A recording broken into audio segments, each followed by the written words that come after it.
Ya, selamat siang pemirsa YouTube channel Thompson Sirus. Saya kembali hadir ini di rumah dinas Pak Bupati Tapanuli Utara, Bapak Nixon Nababan. Kembali kami akan berbincang-bincang santai nih tentang yang ada di Tapanuli Utara. Sekaligus juga ternyata di sini ada Bapak Luhut Aritonang ya Pak ya. Siap. Nah, Kepala Bapeda ya Pak. Siap. Oke, gimana kabar Pak Bupati? Sehat Pak Thompson. Oke, Pak Bapeda gimana? Sehat Pak Thompson. Sehat ya, terima kasih sudah mau hadir lagi nih di YouTube channel Thompson Sirus Pak. Nah, kali ini spesial karena saya lihat agak Pak Bupati, agak rame nih di Bonapasogit atau katakanlah di Tapanuli Utara, lagi rame-ramenya diperbincangkan ini tentang Universitas Tapanuli Utara. Tapanuli Raya ya, Tapanuli Raya. Jadi sangat ramai, ternyata ini ada dua hal kalau yang saya perhatikan memang di situ. Masyarakat respon sebenarnya terhadap kehadiran Universitas Tapanuli Raya itu. Yang kedua, menurut saya sih sedikit tanda kutip agak berisik karena mungkin kebanyakan dari mereka hanya melihat kulit-kulitnya saja, luar-luarnya saja. Jadi sehingga mereka seperti ribut tanpa memahami apa yang menjadi permasalahan. Jadi ini kehadiran YouTube channel Thompson Sirus itu mudah-mudahan bisa menyampaikan memang informasi dari pihak-pihak kedinasan tentu sudah menyampaikan itu memang ya.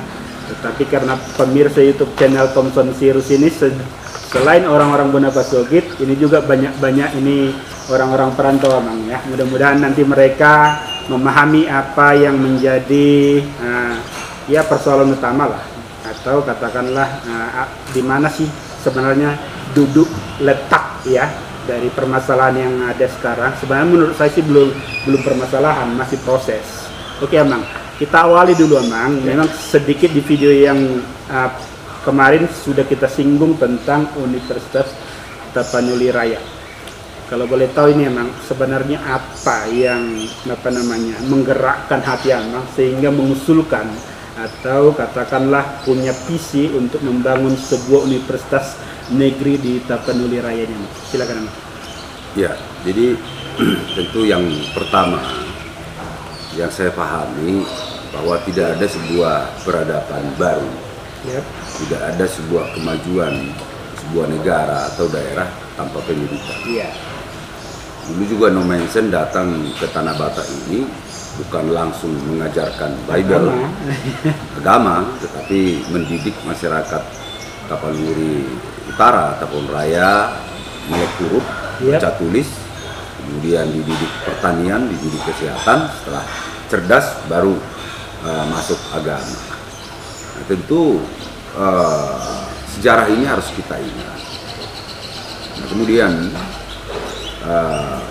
yang kita harapkan bagaimana kemajuan Tapanuli Raya secara khusus Tapanuli Utara dari semua sisi, semua sektor itu bisa maju ya. Apakah pertaniannya, apakah wisatanya, apakah SDM-nya, apakah ekonomi makro, mikro ya. Caranya seperti apa ini kita kerjakan? Apa yang harus kita temukan metode seperti ini. Nah, kemudian kita lihat dari selalu orang mengatakan bahwa Tapanuli ini peta kemiskinan. Nah, kalau kita renungkan kata-kata peta kemiskinan ini sebenarnya, apakah karena kita malas bekerja? Atau karena Tuhan menghukum kita? Saya pikir tidak. Tetapi ada sesuatu yang selama ini kita menyebabkan stuck dalam hal ekonomi. Yang tentu yang pertama adalah kalau kita lihat filosofi orang Batak itu anak koki dua moral. Ya, semiskin-miskinnya orang Batak pasti ada anak kuliah. Apakah di swasta, apakah ini. Kita pelajari bahwa hari ini panen, besok transfer. Hari ini gajian, besok transfer. Kita ekspor uang. Nah, kemudian usia produktif kita ekspor. Sehingga sudah bertolak belakang dengan teori ekonomi. Di teori ekonomi itu dikatakan makin banyak uang berputar sebuah daerah, pertumbuhan ekonomi tinggi. Makin banyak usia produktif di sebuah daerah, produktivitas tinggi. Nah, kemudian itu yang mendasari saya.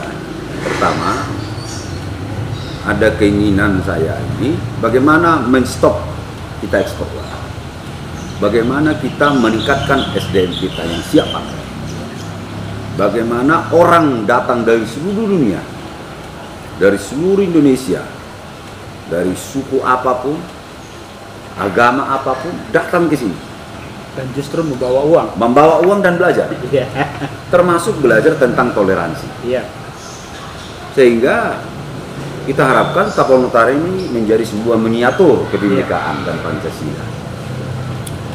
Maka ketika saya mencalonkan diri menjadi kepala daerah, saya tetapkan visi sebagai lumbung sumber daya manusia yang berkualitas.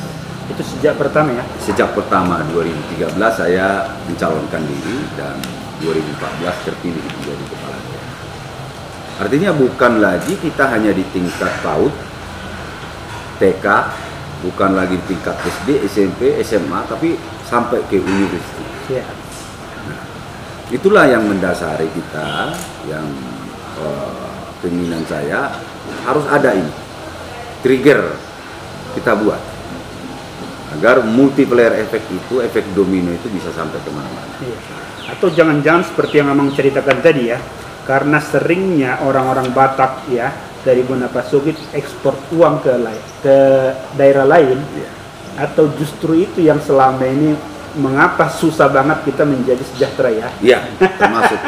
Termasuk ya. Itu bagian dari itu. Jadi sebenarnya kalau niat ini sebenarnya sudah lama ya. Sudah lama. Bukan berarti ujuk-ujuk kemarin itu. Bukan. Karena memang sering ini saya perhatikan di di medsos kan mereka ini seakan-akan mengatakan katakanlah kok tiba-tiba ya memotong jalur atau apa. Bukan. Sejak saya mencalonkan diri, saya sudah susun proposal sederhana tentang itu.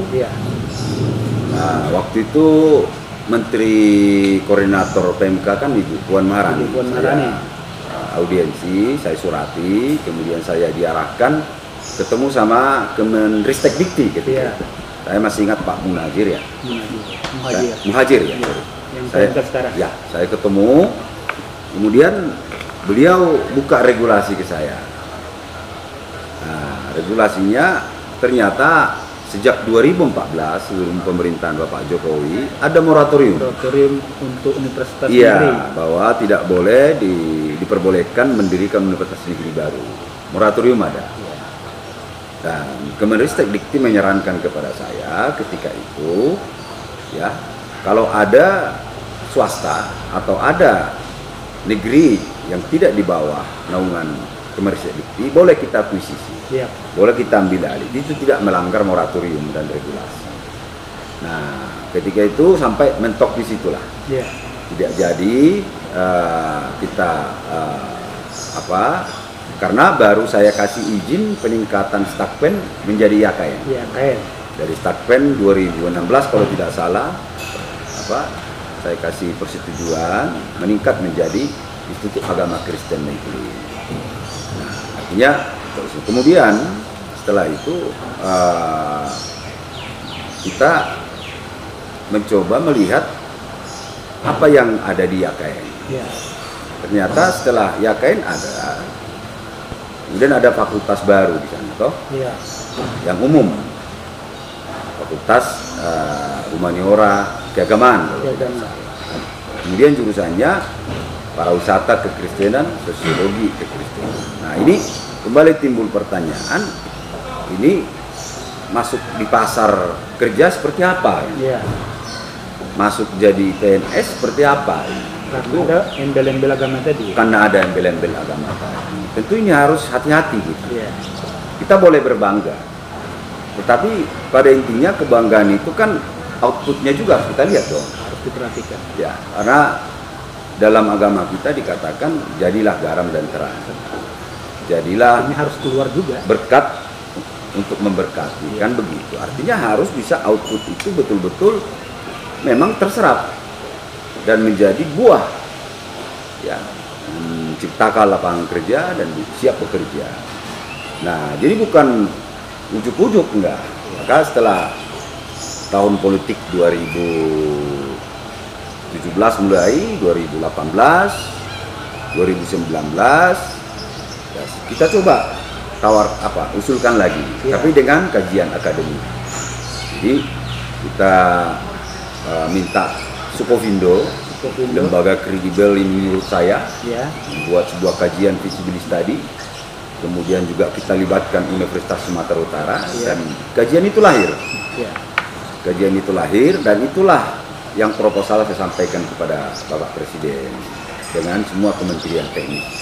Di situ sudah banyak persetujuan para kepala daerah, Ketua DPD RI, Ketua MPR RI ada di dalam proposal itu. Jadi sebenarnya bagaimana kita menciptakan sebuah kampus, sebuah sekolah perguruan tinggi yang bisa semua masyarakat luas bisa menikmati pendidikan di sini. Kaitan tadi dengan ekonomi, kaitan tadi dengan yang lain-lain yang saya sampaikan dari awal. Jadi, itu tujuan kita. Nah, maka saya pikir marilah kita berpikir rasional, realistis demi kemajuan kita, demi kemajuan Tapanuli Utara dan Tapanuli Raya. Saya sebut Tapanuli Raya karena di konsep ini, kalau misalnya Bapak Presiden menyetujui ini, tentu nanti akan kita tawarkan kabupaten tetangga. Fakultas apa yang cocok di sana, sehingga betul-betul kita ini menjadi sebuah kesatuan Tapanuli tadi. Kalau secara umum memang apa hasil kajian yang dilakukan oleh Sukovindo dan yang didamping USU kemarin? Hasilnya secara umum aja. Ya, jadi secara umum Sukovindo menyatakan visible dan sudah layak. Sudah layak. Karena apa? Kalau kita lihat kan Sumatera Utara 18 juta kurang lebih penduduk. Tetapi yang ada perguruan tinggi negeri umum hanya 2, yaitu Unimed dan USU. Sebenarnya mengcover ini sudah tidak cukup lagi, ya. Nah, 2 lagi perguruan tinggi keagamaan, 1 UIN, 1 YKN. Nah, jadi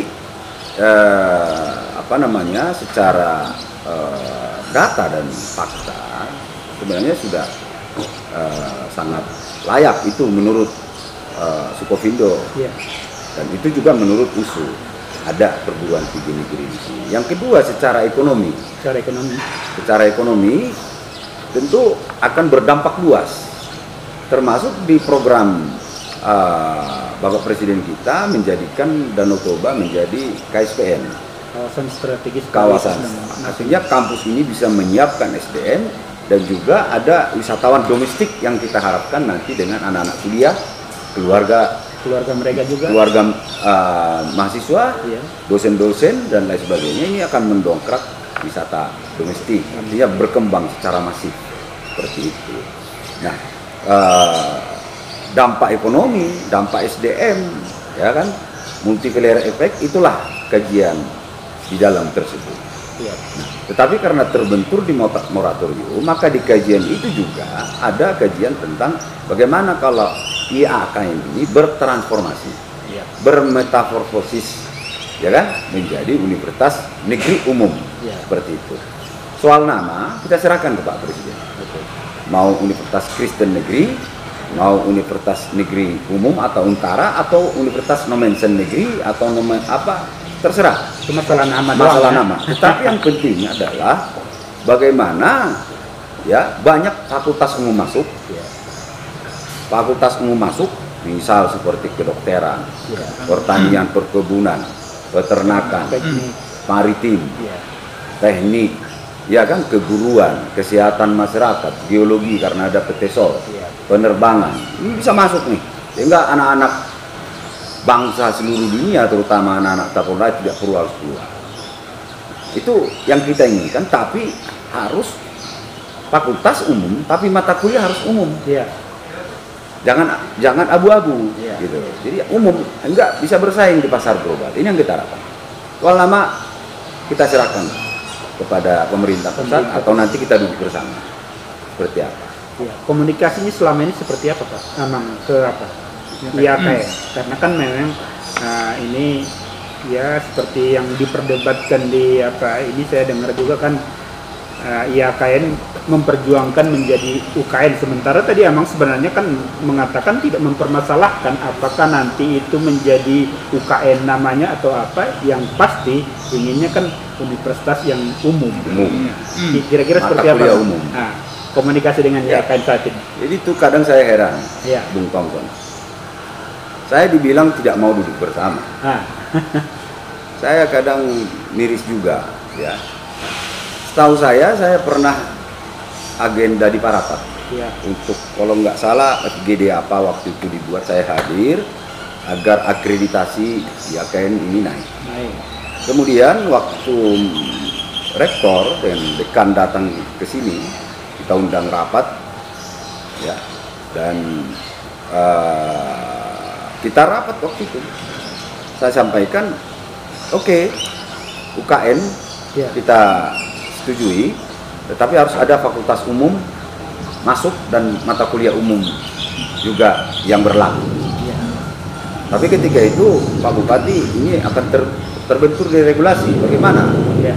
Lah kalau terbentur regulasi apa bedanya IAKN dengan UKN kalau tetap seperti itu regulasinya? Dia bilang, oke lah, saya kasih persetujuan. Ya, tapi kita pastikan dulu ini banyak fakultas umum masuk. Nanti kita usulkan. Kalau sampai harus katakan ada diskresi dari presiden, nanti kita perjuangkan. Itu plan A kita. Plan B kita, kalau terbentur regulasi, gimana kalau jadi negeri umum di bawah Kemendikti? Nah, setahu saya sepakat ini. Dan sudah kita janjikan minggu depannya MOU-nya. Tapi ya sampai hari ini nggak datang. Jadi jangan dibilang, aduh.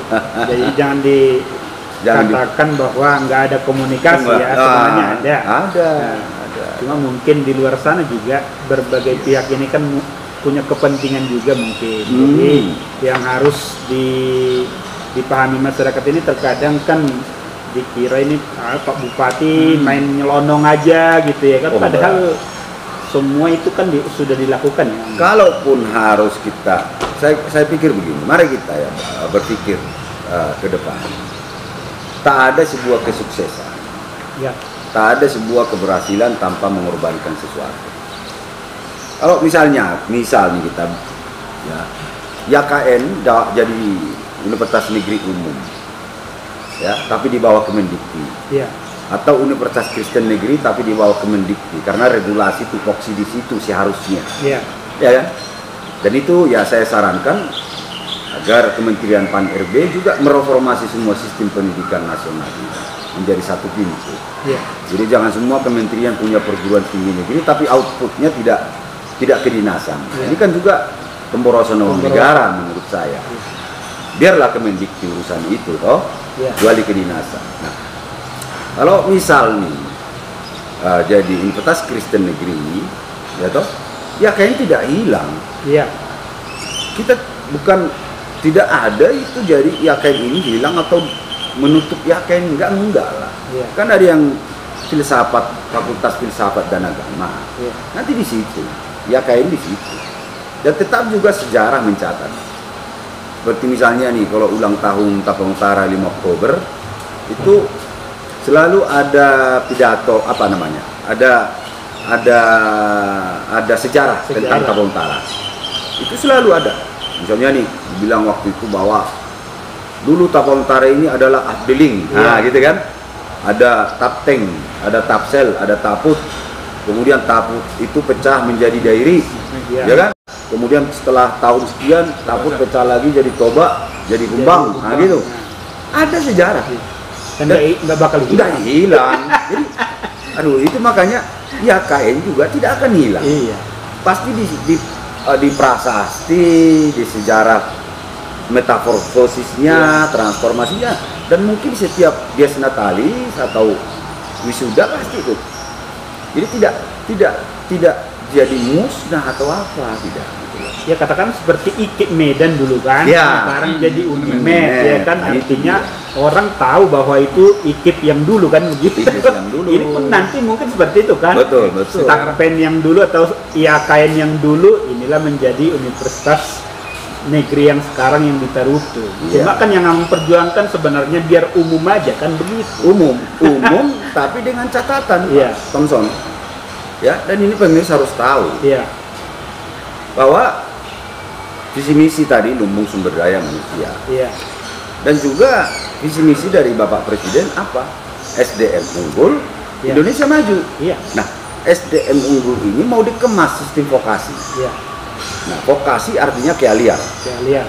Siap pakai, siap bekerja, dan siap menciptakan lapangan kerja. Itu kan tujuan negara kita ini sekarang, agar bisa bersaing di pasar global dan kita bisa maju. Nah,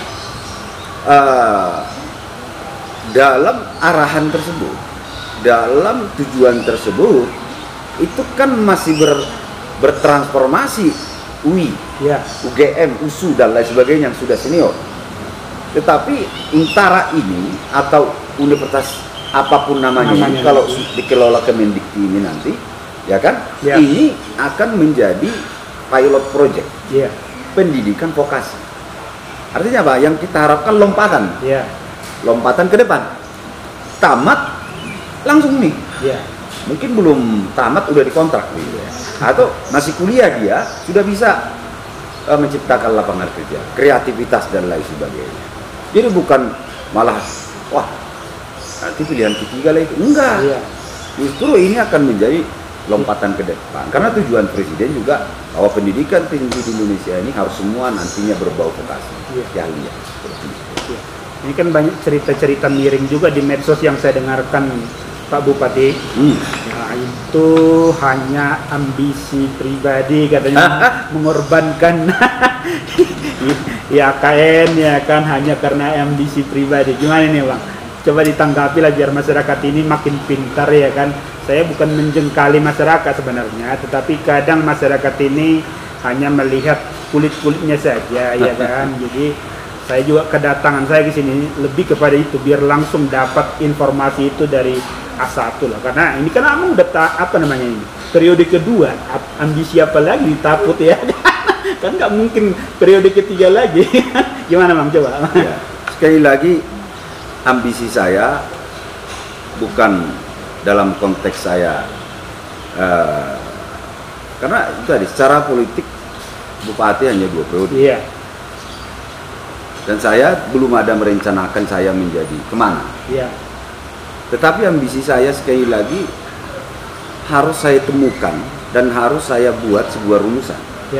Apa yang harus saya kerjakan sebagai kepala daerah, memikirkan ya masa depan masyarakat kita ini ke arah yang lebih baik. Agar meninggalkan legacy.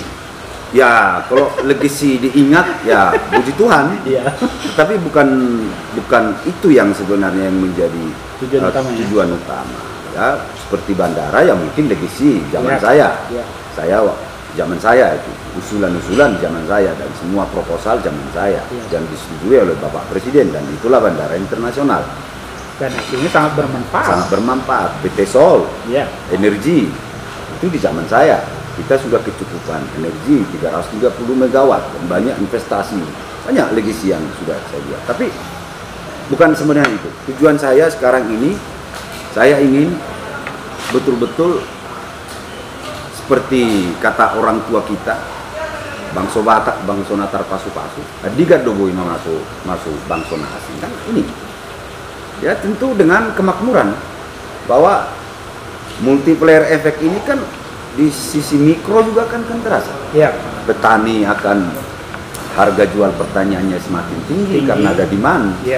Kemudian lapangan kerja tercipta karena pasti itu ada mall, ada hotel-hotel, restoran-restoran.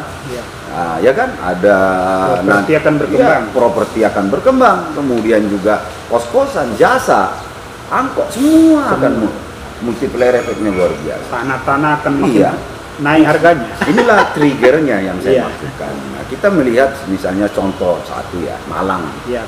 Jogja lah, Jogja itu kan dulu termasuk 5 besar provinsi termiskin di Indonesia. Tapi dengan ikon kota pelajar Jogja, UGM itu sehingga multiplier efeknya kemana-mana. Nah, kita lihat dulu Depok. Depok itu tempat izin buang anak. Itu istilah orang-orang dulu. Tapi begitu UI pindah ke sana, kita lihat bisa Depok sekarang perkembangannya pesat banget. Yang jauh dekat-dekat Medan Tembung. Begitu Unimed pindah ke sana, lihatlah Medan Tembung itu seperti apa. Ya, nah ini yang kita harapkan sebenarnya bagaimana memajukan masyarakat kita ini dari sisi SDM dan ekonominya, ya. Jadi bukan hanya di tingkat makro, tapi juga di tingkat mikro. Kalau misalnya bicara kita tentang membangun hotel, resort, itu kan boleh dibilang makro. Ya, kita mungkin hanya bisa bekerja di dalam. Tapi dengan hadirnya Universitas Negeri ini, segala sektor, bahkan SDM PAUD, SD, SMP, SMA akan naik kualitasnya. Karena apa? Naik. Karena banyak nanti bimbingan tes, private les, seperti itu. Nah ini yang kita harapkan sebenarnya triggernya itu. Apalagi itu tadi filosofi kita, anak kecil moral dia. Nah ini kan rumusnya harus ini. Nah gitu ya. Ada satu lagi nih yang menarik ini. Nah, ini kan ya saya sih bukan masalah isu-isu yang dikembangkan, ada Profesor Yusuf Henuk ini yang masuk ke AKN, mungkin menjadi persyaratan juga salah satunya, ya kan, agar bisa menjadi UKN, akreditasi mereka harus naik minimal berapa profesor contohnya kan. Nah, tapi yang saya menarik ini adalah dia semacam bentuk opini bahwa ini bukan tugas bupati, ini tugas menteri nih. Gimana nih Amang biar?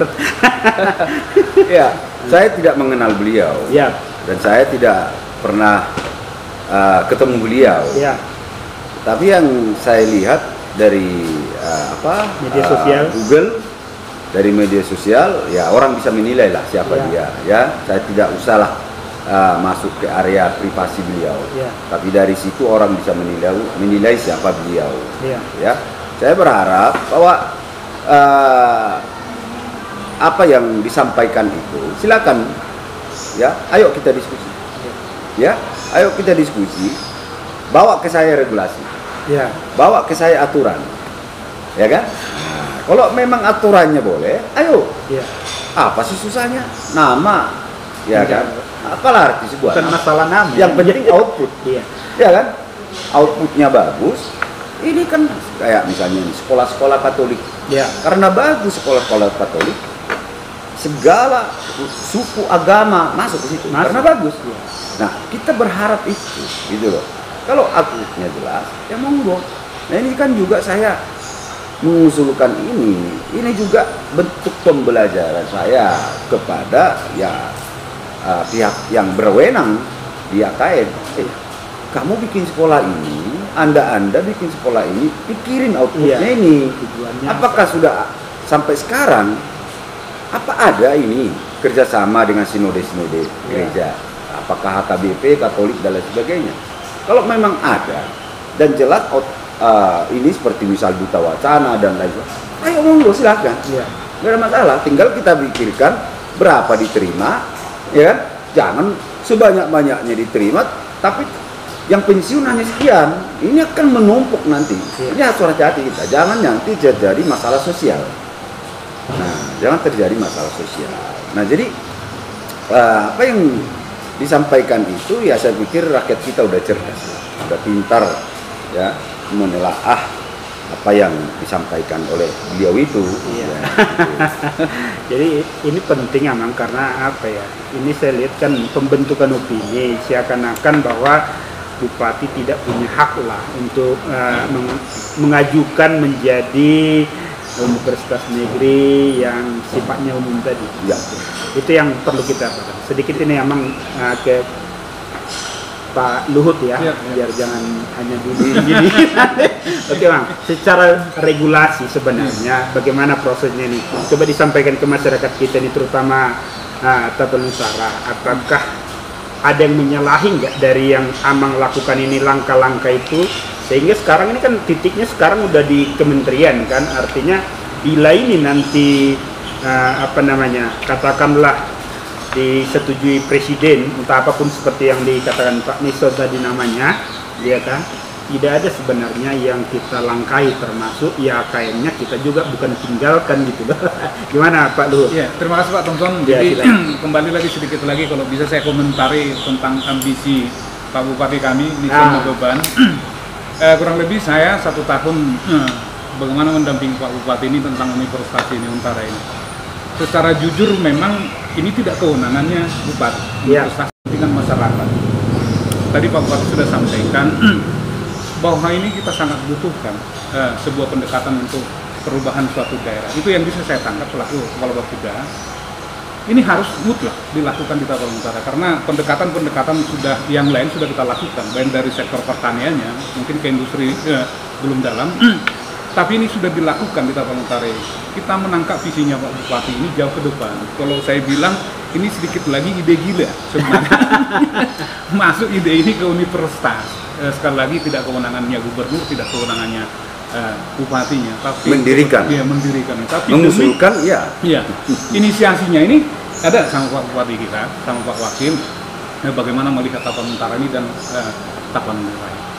Secara regulasi, memang kita sudah sampai ke Mendikti, bagaimana kita komunikasi kita, dan secara administrasi telah ada tanggapan prinsip menyetujui, baik dari Menteri Sekretaris Negara maupun Kementerian Pendidikan.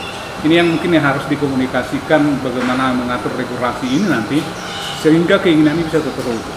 Tidak ada yang ditabrak dalam pengusulan ini kan kepentingan masyarakat. Sepanjang kepentingan masyarakat maka pimpinan juga harus melakukan itu. Sepanjang kepentingan masyarakat apapun dikorbankan untuk kepentingan masyarakat ini, bukan kepentingan ambisi pribadi, bukan kepentingan politik, tapi ini adalah murni kepentingan masyarakat. Harapan kita mudah-mudahan kita saling paham. Setuju Pak Tomson, ini tidak masalah tapi sebuah proses.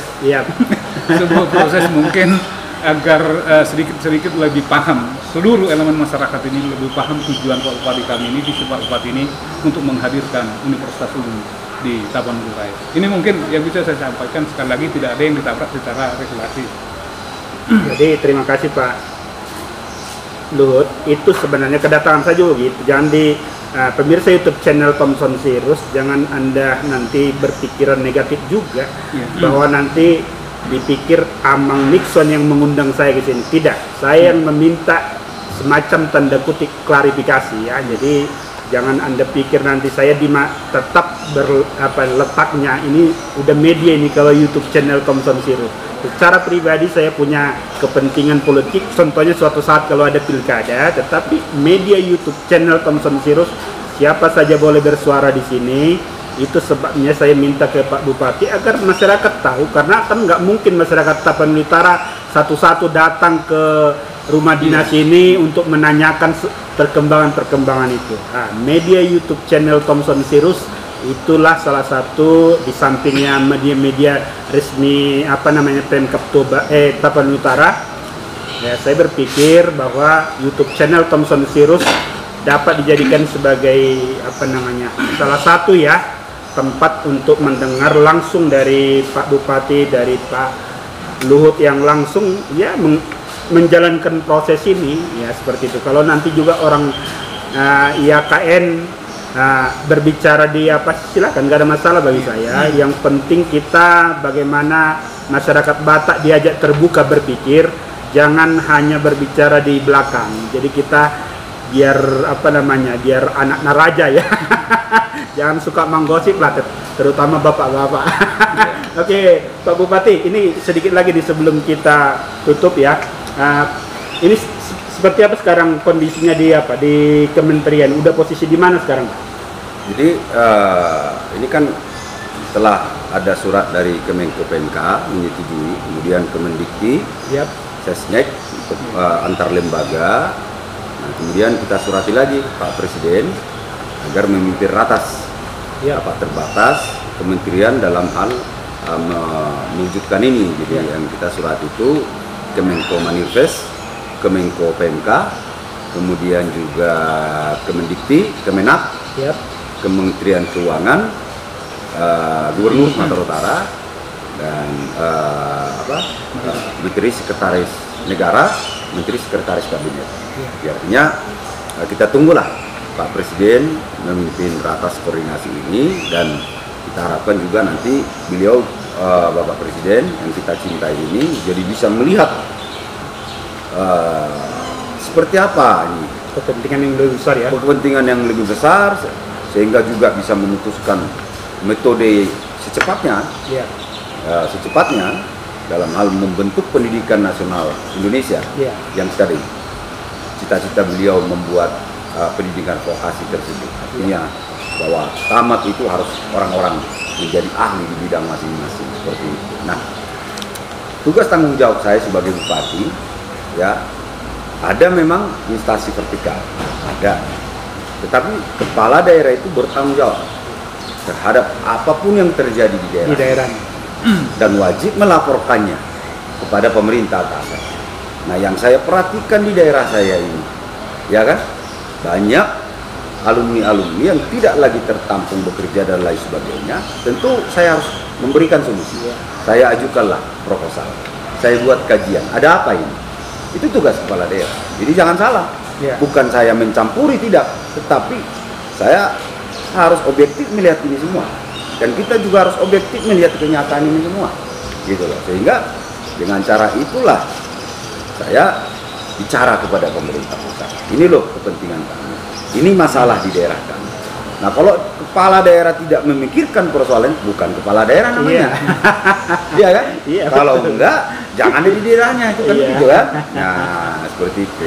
Jadi jangan dibilang kita, apalagi dibilang saya mencaplok. Itu dia. Emang jadi milik Pemda? Enggak. Ini persoalan G2G. Ini persoalan kementerian dengan kementerian. Dan ini milik negara, milik bangsa Indonesia, dan untuk kepentingan generasi bangsa. Gak ada ini caplok, jadi harta pribadi saya. Kalau kata mencaplok kan jadi harta pribadi nih, Bung Tonton. Seperti itu dia. Oke, Amang, satu lagi mungkin ini yang jadi menarik kan, tadi kan Kementerian Agama sebenarnya dikomunikasikan juga kan ya, yang membawahi IAKN. Saya sudah bicara dengan Pak Dirjen, satu pesawat kami. Ini saya jujur, saya katakan, saya sampaikan kepada beliau, Pak Dirjen, ini banyak kali sekolah tinggi swasta dan ada sekolah tinggi negeri. Bapak tolong bikin ritmenya. Berapa sih yang dibutuhkan pendeta? Berapa sih yang dibutuhkan guru agama Kristen? Janganlah terlalu banyak ini, sehingga nanti terjadi masalah sosial. Nanti banyak gereja-gereja baru bermunculan. Ini harus dikoreksi, saya bilang. Ini harus jelas outputnya, saya bilang. Ya, waktu diskusi kami, ya, beliau sangat apresiasi sebenarnya, sangat apresiasi Pak Ventura. Saya hampir bayangkan dari Silami ke Jakarta, hampir 2 jam kami bicara dari hati ke hati. Iya kan? Nah, jadi nggak ada lah niat kita, masa niat kita mencaplok atau menghilangkan identitas kita ini udah jelas. Tiara aja pusat KKBB, Momensen, Soliman, kita ada makamnya segala macam itu, ya kan. Dan tidak ada yang dihilangkan lagi. Semua nanti everybody happy di sini, ya kan. Hanya tupoksi itu artinya mendirikan sebuah organisasi, mendirikan sebuah lembaga, mendirikan sebuah pendidikan.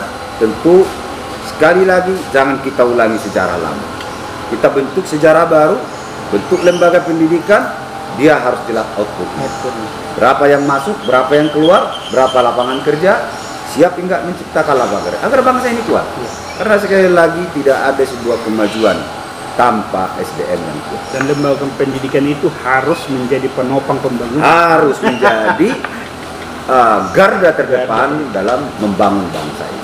Dan juga menyiapkan SDM-SDM yang berpikiran nasionalis, yang Pancasilais. Oke. Pak Bupati, ini insting aja nih. Seperti apa kira-kira insting Pak Bupati nih tentang apa namanya terwujudnya, gimana Pak Presiden kira-kira menandatangani nggak di tahun ini nih? Insting Pak. Jadi bukan kita kan kita, karena Pak Bupati yang menjalani proses-proses ini kan tentu ada insting kan. Kalau saya pikir perlu juga disampaikan. Jadi jangan dikira ini ramal-meramal, tidak, tapi insting. Selama ini yang saya alami di luar proposal Universitas Negeri ini, selama ini Bapak Presiden selalu menindaklanjuti surat-surat kita, ya, selalu memperhatikan surat-surat kita dan membantu apa kebutuhan Tapanuli Utara. Ya. Mudah-mudahan juga surat kita yang terakhir ini yang meminta beliau untuk memimpin rapat dengan para menteri teknis, mudah-mudahan secepatnya. Kalau itu sudah terjadi, saya pikir ada solusi. Ada ini. Dan memang Kementerian Pan RB juga, kenapa ada kata-kata RB di belakang? Dulu kan hanya Kemenpan, berarti hanya ngatur tentang pegawai aja. Ya kan? Sekarang ada kata RB, reformasi birokrasi. Nah, ternyata ini juga tugasnya mau mereformasi semua birokrasi yang tumpang tindih segala macam, termasuk juga lembaga pendidikan. Ini akan direformasi. Ya, mungkin barangkali akan mencontoh seperti apa di luar negeri lah ya. Bahwa pendidikan tinggi itu ya di bawah naungan satu kementerian gitu ya, kecuali kedinasan. Nah, mungkin arahnya juga ke situ. Artinya apapun kepentingan keputusan pusat untuk kemajuan yang lebih besar, janganlah kita ini saling hujat menghujat. Kita serahkan keputusan itu. Itulah yang terbaik buat Tapanuli Raya, Tapanuli Utara. Oke, sebelum kita tutup video yang ini, Amang, mungkin disampaikan melalui Pak Luhut dulu nih. Kira-kira apa himbauannya kepada masyarakat yang menonton YouTube channel Thomson Sirus yang perbincangan kita hari ini, Pak?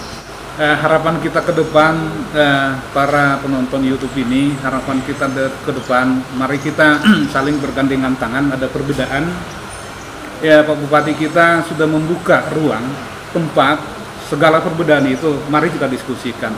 Artinya kita adalah sangat minoritas di Indonesia ini, tapi kalau kita bersatu, berpadu tangan, saya pikir doa kita bersama, harapan kita akan terwujud tentang yang kita harapkan Untara ini. Mudah-mudahan perbedaan ini akan menjadi sebuah kekuatan bagi kita di Tapanuli Utara, khususnya secara umum di Tapanuli Raya. Harapan kita ke depan, Batak ini akan lebih maju ke depan, sama yang disampaikan Pak Bupati, yang terpasu-pasu mudah-mudahan menjadi pasu-pasu ke seluruh Indonesia ini. Sudah banyak yang kita gapai Batak ini, tapi dari sektor pendidikan belum hadir universitas di Tapanuli Raya ini. Ini adalah cita-cita juga Nomensen. Kalau Nomensen mungkin masih hidup, ini akan didukung secara full agar Untara ini juga hadir di Tapanuli ini. Itulah mimpi kita, itulah harapan kita ke depan. Tuhan memberkati kita sekalian. Oke, sebelum ke Pak Bupati, kebetulan menyusul ini Pak Kadis, coba diambil dulu. Kadis Pariwisata. Nah, memang kami tadi berbicara mengenai Untara, jadi mudah-mudahan ada solusi yang terbaik dan Presiden bisa memberikan keputusan yang terbaik buat Tapanuli Raya lah. Nah, secara Bapak kan ini di Kadis Pariwisata, mudah-mudahan ini ditonton juga oleh penikmat pariwisata di daerah di Danau Toba dan sekitarnya lah, Bonapasogit ini. Disampaikan amang himbauan mungkin kepada para pemirsa, biar apa yang kita perbincangkan ini tujuannya adalah untuk kepentingan masyarakat yang lebih luas. Silakan. Baik, terima kasih Pak Thomson. Saya dari Dinas Pariwisata melihat ini dari sisi bisnis ke depan. Ya. Katakanlah kalau kita lihat setiap negara bagian di Amerika, state itu satu universitinya dan mempunyai karakteristik sendiri. Jadi saya berharapan sekali ini Universitas Untara ini besok menjadi salah satu pusat pendidikan untuk Batakologi. Iya. Itu harapan besar, karena kalau kita lihat selama ini itu ada di USU kurang berkembang. Saya tidak tahu apakah mahasiswanya yang kurang berminat atau tidak terlalu fokus sama. Nah, itu dia. Jadi harapan kita itu. Ya. Itulah dari sudut sempit, mudah-mudahan saya tidak salah, karena memang saya juga pernah kuliah, saya pernah segala macam. Dampak satu universitas negeri itu luar biasa. Jadi kita tidak mungkin dong terus-terusan seperti ini. Ekspor uang, ekspor manusia. Itu saja dari saya. Dan itu bisa dikelola nanti dalam bentuk paket-paket wisata. Siap. Khusus nanti pariwisata kita bicara dengan suatu saat. Oke, Pak Bupati, ini kan kita mau tutup video yang ini nih. Nah, coba himbauan Pak Bupati kepada para pemirsa, karena kan pemirsa YouTube channel Thomson Sirus ini mudah-mudahan nanti orang-orang Tapanuli Utara juga banyak yang menonton. biar mereka paham sebenarnya apa letak permasalahan yang sedang terjadi. Silakan. Ya, jadi sekali lagi pemirsa Thompson Sirus, saya ucapkan terima kasih sudah menonton. Mohon doa dan dukungannya bahwa apa yang kita kerjakan sekarang, bahwa apa yang kita sekarang lagi godok ini adalah untuk kepentingan bersama, kepentingan umum, ya. Dan kita harapkan kita bergandengan tangan, bersatu padu. Sekali lagi harus saya sampaikan bahwa untuk meraih sukses, meraih sebuah kemajuan, harus ada yang harus kita korbankan, harus ada yang kita lepaskan. Maka mana yang untuk umum, mana untuk kemajuan, itu harus menjadi pilihan kita bersama. Sekali lagi, ya, saya berharap kita semua bergandengan tangan, jangan mau dipengaruhi oleh segelintir orang. Ya, mari kita berpikir realistis dan rasional demi kemajuan anak cucu kita, demi memberikan sumbangsi kepada bangsa dan negara.